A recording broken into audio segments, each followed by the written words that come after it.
তোমার ঘরে ভালো কোনো রান্না হয়, দরজা জানালা বন্ধ করে দাও, যেন সেই খাবারের সুঘ্রাণ পাশের বাড়ির ক্ষুধার্ত মানুষকে গ্রাণ নাকে গিয়ে কষ্টের শিকার না করে, তাদের মনে যেন আশার শিকার না করে।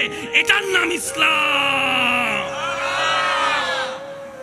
আল্লাহর কত বড় দয়া দেখেন, সেই ইসলাম আমরা চাই নাই, অ্যাপ্লিকেশনও করি নাই, আল্লাহ আমাদেরকে দয়া করে দান করেছেন। এবার আমাদের দায়িত্বটা হচ্ছে ইসলামটাকে সসম্মানে লালন করা, পালন করা। নেওয়ার আর দরকার, কারণ আল্লাহ দয়া করে দান করে দিয়েছেন। এবার আমাদের সেটা একটু যত্ন করা দরকার। কি বলেন আপনারা, ঠিক কিনা?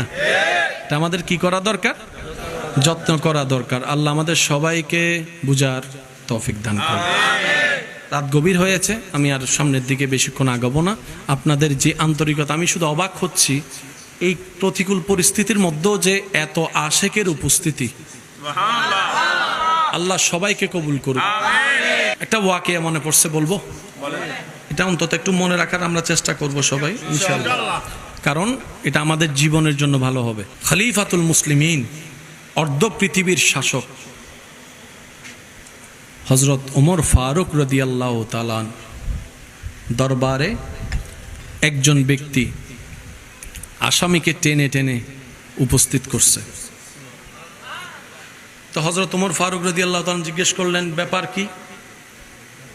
আসামির অপরাধ কি?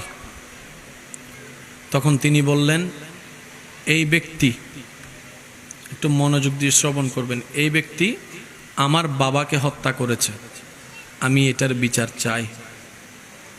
তো ফারুক আজম জিজ্ঞেস করলেন, তোমার প্রতি, তোমার উপর যে অপবাদ দেওয়া হচ্ছে, যে দাবিটা করা হচ্ছে, তুমি ওর বাবাকে হত্যা করেছো, ঘটনা কি সত্য? বলে যে জি হুজুর, ঘটনা সত্য, তবে আমি ইচ্ছা করে ইন্টেনশনালি ভাবে রাগ করে ওনার বাবাকে হত্যা করি নাই। তো ঘটনা কি? বলে যে আমার ক্ষেতের মধ্যে ওনার বাবার ওঁট আসছে,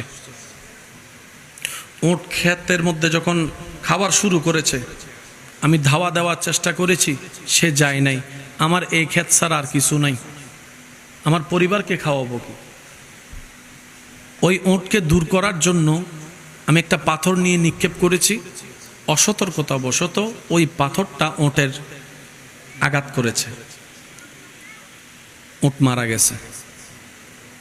ওঁট যেহেতু মারা গেছে, ওঁটের মালিকের মাথা, বলেন না ওঁটের মালিকের মাথা স্বাভাবিক, কারণ ওঁটের মালিক বলে যে এটা ছাড়া তো আমার আর কিছু নাই।